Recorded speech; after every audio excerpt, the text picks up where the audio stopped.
Donc bonjour à tous et à toutes, ici Mehdi, et aujourd'hui on va parler des fonctions vectorielles et des courbes paramétriques. Donc les fonctions vectorielles et les courbes paramétriques, ça va nous aider à aborder la théorie des intégrales curvilignes, parce que les intégrales curvilignes sont généralement définies par un paramètre t qu'on a juste ici.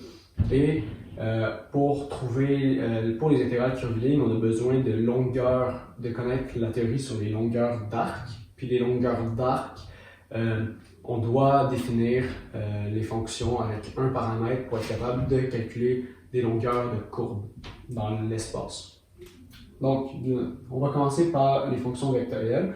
Fonction vectorielle, c'est une fonction qui dépend d'un paramètre, dans notre cas, qui est par exemple R, donc le vecteur R ici, de t, donc qui dépend seulement de t. Et ce vecteur-là est défini dans l'espace à 3 dimensions, donc en x, y et z, avec les 3 vecteurs unitaires i, j et k.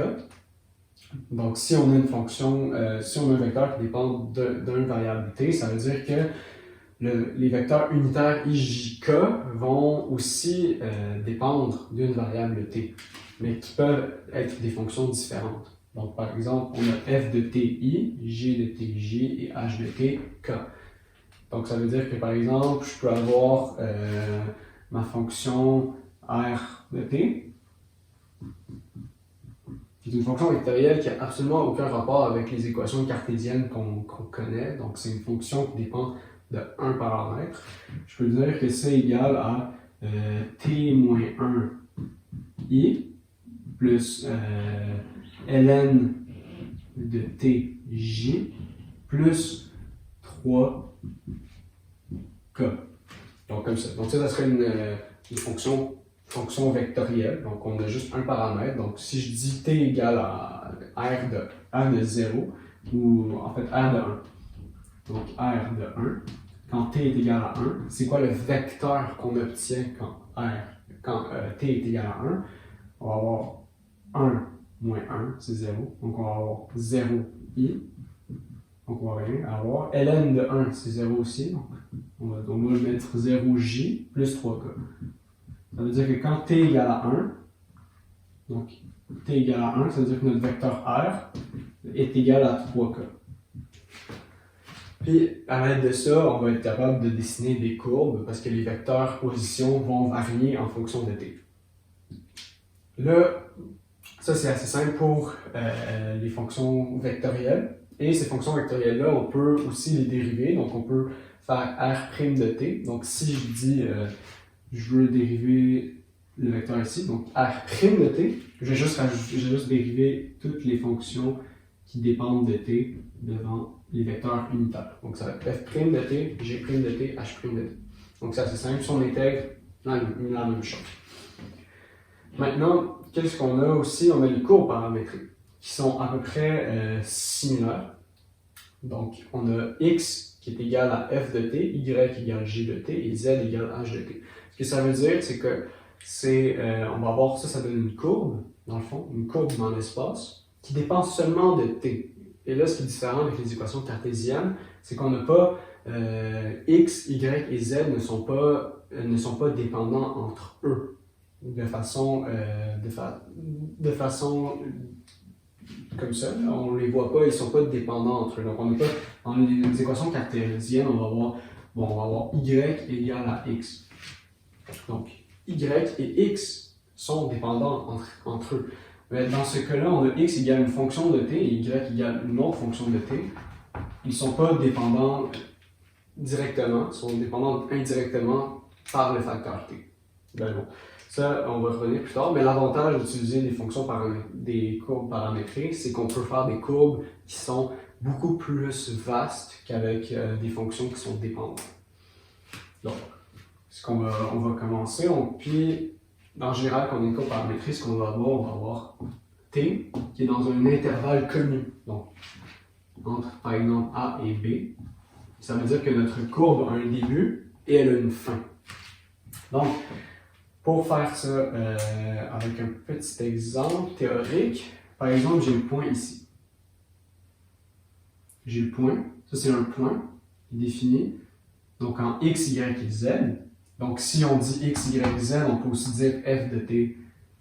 Donc là, mettons, on va commencer par f de a, qui est le premier point. F de a, g de a et h de a. Ça, c'est notre point, qui est, dans le fond, ça c'est x, y et z. Ben là, notre courbe entre a et b, ben, elle va faire n'importe quoi dans l'espace en 3 dimensions, puis elle va arriver à un point B. Le point B qui est ici. Donc c'est P, ce point-là est défini par x, y, z, mais ça va être f de B, virgule g de B, virgule h de B. Et f de B, g de B, h de B, c'est des nombres. Mais c'est des nombres qu'on connaît en utilisant le paramètre t dans nos fonctions respectives f de t, g de t et h de t. Donc, pour l'instant, ça peut avoir l'air assez confus, mais ça devient vraiment très simple par la suite quand on comprend bien la matière. Puis ça fait en sorte qu'on peut calculer la longueur, par exemple, de cette courbe qui est ici.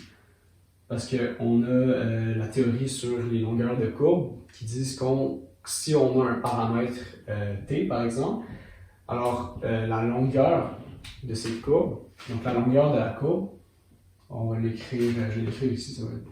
La longueur, ça va être de a, l'intégrale de a à b, de la racine de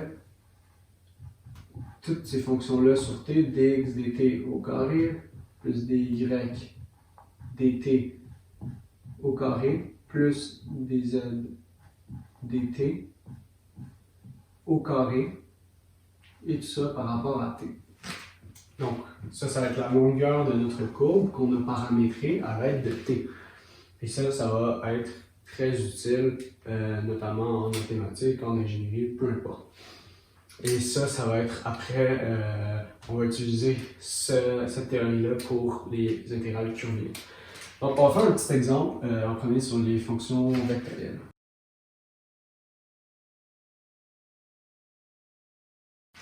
Donc, pour l'exemple sur les fonctions vectorielles, on va voir la fonction vectorielle qui est ici, que j'ai inventée présentement. Donc, c'est r de t qui est égal à t à la 3i plus ln de t j plus e à la t k. Donc, en général, qu'est-ce qu'on fait quand on regarde une fonction vectorielle? On va se demander sur quel intervalle de t cette fonction vectorielle existe-t-elle. Donc, un peu comme on faisait avec les fonctions cartésiennes au début, quand on apprenait les fonctions cartésiennes. Donc, on commençait à regarder pour quel intervalle de x est-ce que la fonction existe. On fait la même chose avec, cette fois-ci, les fonctions vectorielles avec t.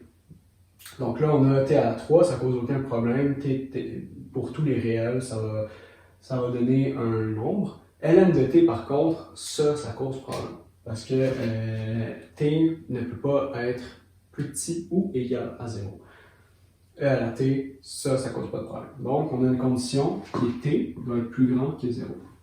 Et ça, ce que ça veut dire, c'est que notre intervalle de t, donc t, est élément de 0 jusqu'à l'infini. Et ça, c'est notre intervalle de t pour que la fonction vectorielle qui est ici existe. Donc, on peut faire un exemple. Par exemple, si j'ai t égale 2, ça va fonctionner. Donc, on va essayer de voir qu'est-ce que ça donne t égale 2. Donc, r de 2. Qu'est-ce que ça donne? T à la 3, donc 2 à la 3, 8. 8i. ln de 2, bon, c'est ln de 2, ou 0,69. ln de 2, j. Puis e à la t, donc e à la 2, plus e à la 2, que. Donc si je mets 2, ça me donne ce vecteur ici, qui est un vecteur en 3 dimensions. Qui est là. Donc si on mettait 3, 4, 5, 6 jusqu'à l'infini, ça donnerait une fonction vectorielle. Donc ça donnerait un vecteur. Tout le temps, ça va toujours nous donner un vecteur avec des chiffres. Même si on a des fonctions qui dépendent de t, quand on remplace t par une valeur, ça va nous donner un vecteur qu'on peut tracer dans l'espace. Donc là, on peut faire un exemple un peu plus difficile, juste la même chose, on va dériver cette fonction. Donc on va dériver la fonction vectorielle. quand on dérive la fonction vectorielle, on va dériver chaque terme. Donc, admettons, j'ai R' de t.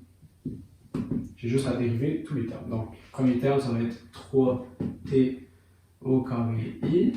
Deuxième terme, plus 1 sur t j. Puis l'autre, ça reste e à la t. E à la t. Ça, c'est R' de t. Donc, on a trouvé R' de t. Juste en dérivant chaque terme, on peut faire la même chose. On peut intégrer ça ici pour se ramener à ce qu'on a ici. Mais on ne va pas le faire, mais on pourrait le faire, ça donnerait exactement la même chose. Donc, ça, c'est tout pour les fonctions vectorielles. On va passer un exemple sur les courbes paramétriques.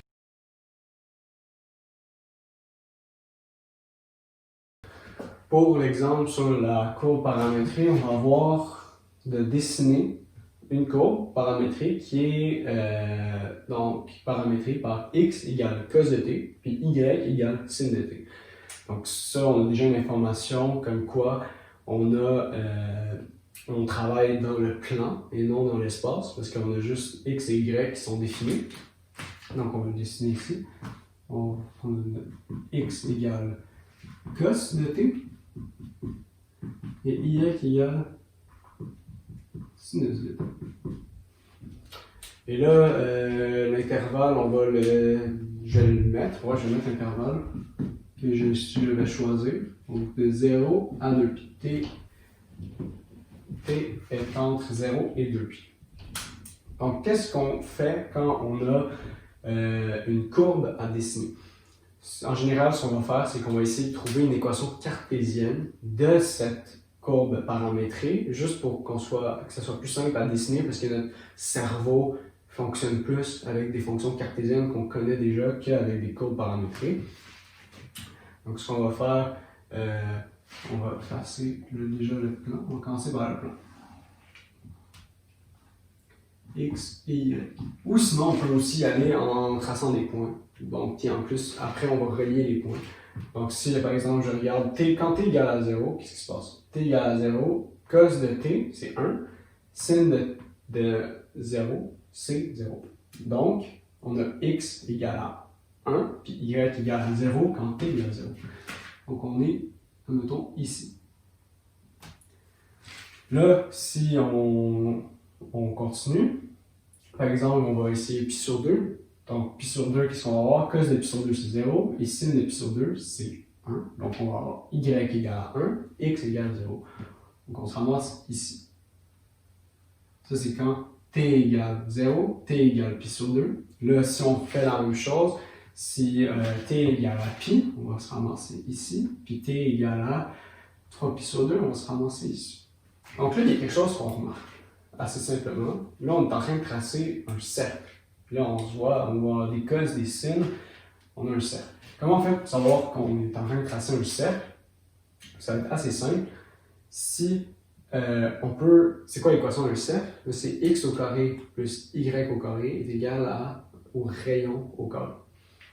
Donc là, on va essayer de voir. Si on met x au carré plus y au carré, qu'est-ce que ça donne? Ça donne cos carré de t, ici, plus sin au carré de t.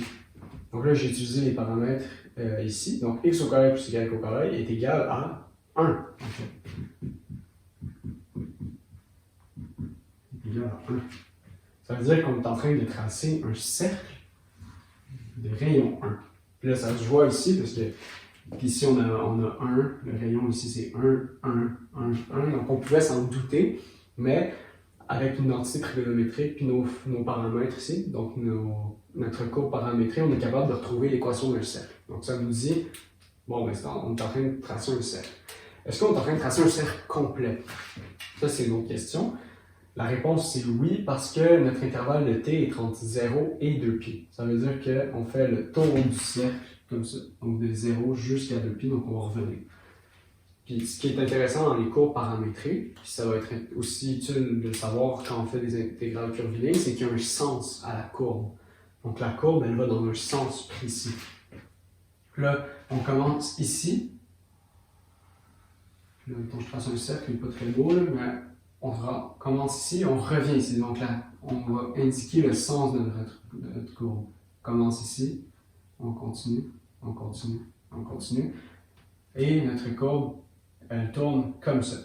Donc si t n'avait pas de borne supérieure, donc si ça commençait par exemple à 0 ou peu importe, ça finissait à l'infini, notre courbe elle tourne comme ça jusqu'à l'infini. Mais là, dans ce cas-là, notre courbe elle fait juste un tour une fois. Donc la courbe elle est fermée ici. La courbe est fermée et elle est dans le sens, on va dire, dans le sens horaire.